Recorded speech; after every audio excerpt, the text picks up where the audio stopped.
په دې ویډیو کې راځو موږ دا ګورو چې د دوو نسبتي عددونو د ضرب حاصل او د دوو نسبتي عددونو د جمع حاصل هم یو نسبتي عدد موږ ته په لاس راځي.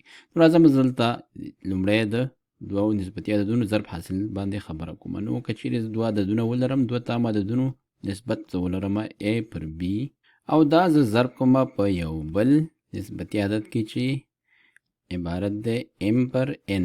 m او n دواړه چې دي تام عددونه دي. دا به مساوي کېږي له څه سره؟ نو موږ لرو چې دا مساوي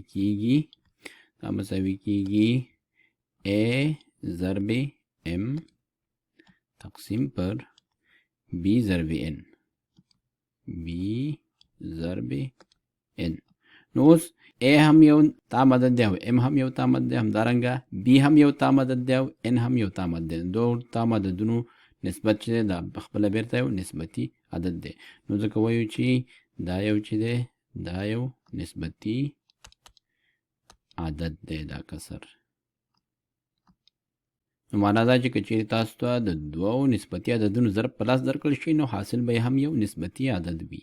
اوس راځو د نسبتي عددونو جمع ګورو. که چیرې موږ سره یو نسبتي عدد وي چې a پر b په لاس راشي او دې سره یو بل نسبتي عدد جمع شي چې عبارت دی له ma پر n، دا به موږ څنګه جمع کوو؟ دې لپاره موږ راځو لومړی دې ته مشترک مخرج ورته نیسو او د دې لپاره مشترک مخرج چې دی b ضرب n دی. نو زه راځم کولی شم چې دې صورت هم په n کې ضرب کوم، مخرج هم په n کې ضرب کوم، او د دې صورت هم په b کې ضرب کوم او مخرج هم په b کې ضرب کوم. اوس د دې دواړو مخرج شو مشترک شو. لیکم چې دا مساوي کېږي له څه سره؟ دا مساوي کېږي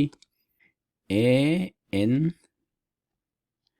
جمع bm